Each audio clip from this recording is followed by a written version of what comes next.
Hey Cardinals and Cardinal families, we're on week 8 of the one and only Ivan. This week we are reading pages 226 through 255. So the first chapter starts, A Star Again. A photo of my billboard is in the newspaper. Mac tapes the story onto my window. Each day more curious people arrive. They park in front of the billboard, they point and shake their heads, they take photos. Then they come into the mall and buy my paintings. While visitors watch, I dip my hands in fresh buckets of paint. I make pictures for the gift shops and pictures to add to the billboard. Trees with birds, a newborn elephant with glittery black eyes, a squirrel, a bluebird, a worm. I even paint Bob so he can be on the billboard too. I can tell he likes the picture, although he says I didn't quite capture his distinguished nose. Every afternoon, Mac and George add my new pictures to the billboard. People slow their cars while they work. Drivers honk and wave. My gift shop pictures now cost $65 with frame. The Ape Artist. I have new names. People call me the Ape Artist, the Primate Picasso. I have visitors from morning till night, and so does Ruby. But nothing's changed for her. Every day at 2, 4, and 7, Ruby plods through the sawdust with Snickers on her back. Every night she has bad dreams. Bob, I say, after I've soothed Ruby back to sleep with a story. My idea isn't working. Bob opens one eye. Be patient. I'm tired of being patient, I say. Interview. This evening, a man and woman come to interview Mac and also George and Julia. The man has a large and heavy camera perched on his shoulder. He films me as I make my pictures. He films Ruby in her cage with her foot roped to the bolt in the floor. Mind if I take a look around? He asks. Mac waves a hand. Be my guest. While Mac and the woman talk, the cameraman walks through the mall. He pans his camera right and left, up and down. When his eyes fall on the claw stick, he stops. He trains his camera on the gleaming blade. Then he moves on. The early news. Mac turns on the TV. We're on the early news at 5 o'clock. Bob says don't let it get to my head. There we all are. Mac, Ruby, me, George and Julia, the billboard, the mall, the ring, and the claw stick. Signs on sticks. In the morning, several people gather in the parking lot. They're carrying signs on sticks. The signs have words and pictures on them. One has a drawing of a gorilla cradling a baby elephant. I wish I could read. Protesters. More people with signs come today. They want Ruby to be free. Some of them even want Mac to shut down the mall. In the evening, George and Mac talk about them. Mac says they're protesting the wrong guy. He says they're going to ruin everything. He says thanks for nothing, George. Mac stomps off. George, holding his mop, watches him leave. He rubs his eyes. He looks worried. Dad? Julia says, looking up from her homework. You know what my favorite sign was? George asks. Which one? The one that says elephants are people too. George gives her a tired smile. He goes back to work. His mop moves across the empty food court like a giant brush, painting a picture no one will ever see. Check marks. A tall man with a clipboard and pencil comes to visit. He says he is here to inspect the property. He doesn't say much more, but he makes many check marks on his paper. He looks at my floor. Check. He examines Ruby's hay. Check. He eyes our water bowls. Check.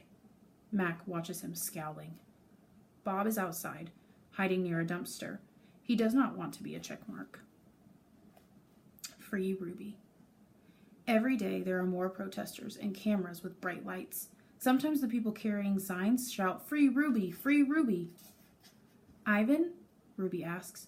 Why are those people yelling my name? Are they mad at me? They're mad, I say, but not at you. A week later, the inspecting man comes back with a friend, a woman with smart, dark eyes like my mother's. She has a white coat on, and she smells like lobelia blossoms. Her hair is thick and brown, the color of rotten branch teeming with luscious ants. She watches me for a long time, then she watches Ruby. She talks to the man. They both talk to Mac. The man gives Mac a sheet of paper. Mac covers his face. He goes to his office and slams the door. New box.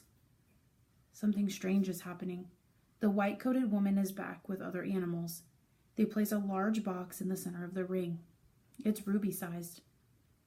And suddenly, I know why the woman is here. She's here to take Ruby away. Training. The woman leads Ruby to the box. She places an apple inside. "Good girl, Ruby," she says kindly. "Don't be afraid." Ruby inspects the box with her trunk. The woman makes a clicking sound with a little piece of metal she is holding in her hand. She gives Ruby a piece of carrot. Each time Ruby touches the box, she gets a click and a treat. "Why is she making that noise?" I ask Bob. "They do that to dogs all the time," Bob says. I can tell he doesn't approve. It's called clicker training. They want Ruby to associate the noise with the treat. When she does something they want, they make the noise. "Great job, Ruby," the woman says. "You're a quick study." After many clicks and carrots, she takes Ruby back to her cage. "Why is that lady giving me carrots when I touch the box?" Ruby asks me. "I think she wants you to go inside," I explain. "But there's nothing inside," Ruby says, "except an apple." "Inside that box," I say, "is the way out." Ruby tilts her head. "I don't get it." "See the picture of the red giraffe on the box? I think the lady is from the zoo, Ruby. I think she's getting ready to take you there." I wait for Ruby to trumpet with joy, but instead she just stares at the box in silence. "I'm not sure you understand.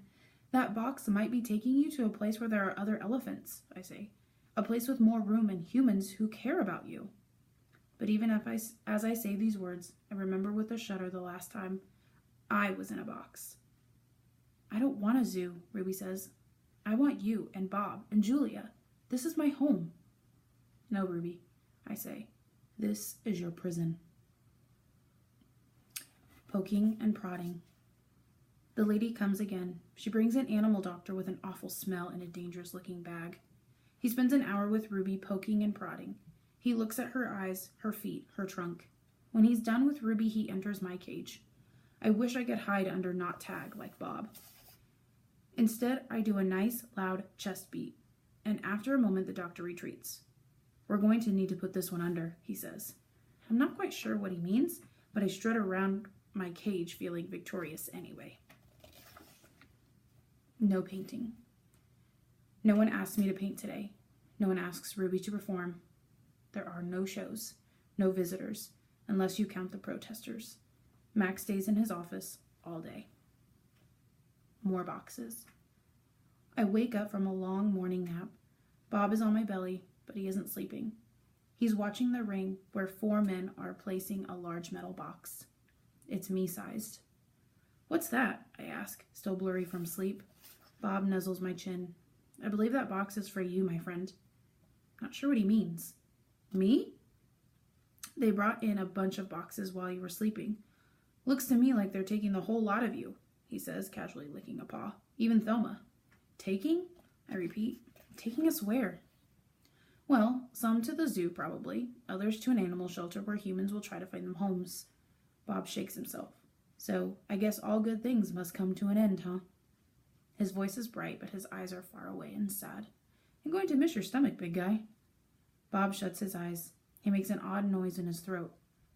But what about you?" I ask. I can't tell if Bob's just pretending to sleep, but he doesn't answer. I gaze at the huge, shadowy box, and suddenly I understand how Ruby feels. I don't want to go into that box. The last time I was in a box, my sister died. Goodbye. When George and Julia comes that night, George doesn't get his mop or his broom. He gathers up his tools and belongings while Julia runs to my cage. "This is my last night, Ivan," she says as she presses her palm to my glass.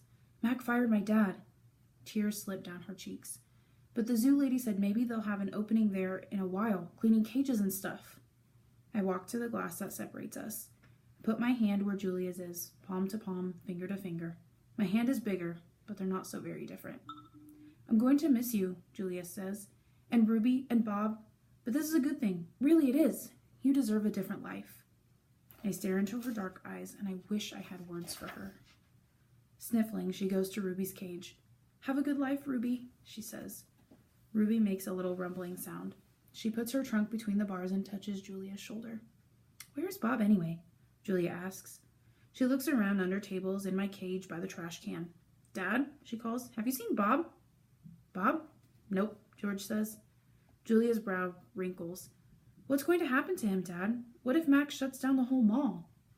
He says he's going to try to keep it open without the animals, George says. He stuffs his hand in his pockets. I'm worried about Bob, too. But he's a survivor. You know what, Dad? Julia gets a gleam in her eye. Bob could live with us. Mom loves dogs, and he could keep her company and... Jules, I'm not even sure I have a job yet. I may not even be able to feed you, let alone some mutt. My dog walking money... Sorry, Jules. Julia nods. I understand. She starts to leave, then runs back to my cage. I almost forgot. This is for you, Ivan. She slips a piece of paper into my cage. It's a drawing of Ruby and me. We're eating yogurt raisins. Ruby is playing with another baby elephant, and I'm holding hands with a lovely gorilla. She has red lips and a flower in her hair. I look, as I always do in Julia's pictures, like an elegant fellow. But something is different about this drawing. In this picture, I am smiling. Click. The door to my cage is propped open. I can't stop staring at it. My door. Open. The giant box has been moved, and it's open too. The humans have pushed it up against my doorway.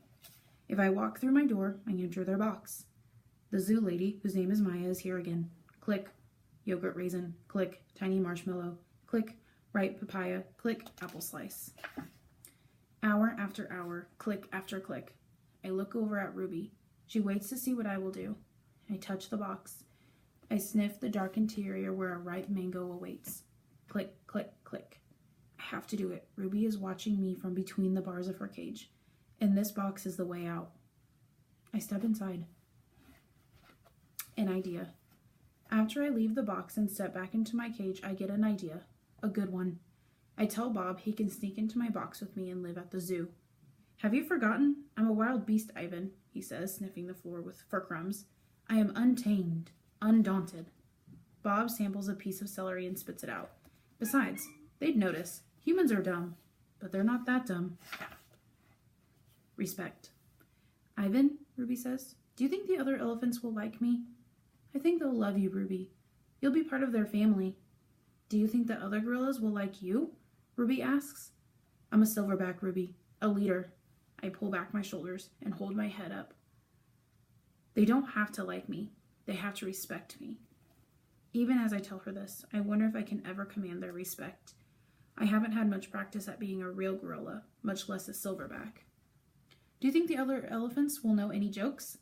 If they don't, I tell her, you can teach them. Ruby flaps her ears. She flicks her tail. You know what, Ivan? What? I ask. I'm going into that box tomorrow. I gaze at her fondly. I think that's a good idea, and I think Stella would have agreed. Do you think the other elephants will know how to play tag? I love tag. Me too, I say, and I think of my nimble sister racing through the brush, always just out of my reach. This is the last chapter for today. Photo.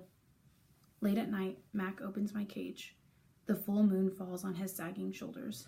He seems smaller somehow. Bob instantly alerts, leaps off my stomach, and dives under knot tag. Don't bother hiding, dog, Mac says. I know you sleep in here. Mac settles onto my tire swing. Might as well stay one more night. Your buddy's leaving tomorrow. Tomorrow? My stomach drops. I'm not ready.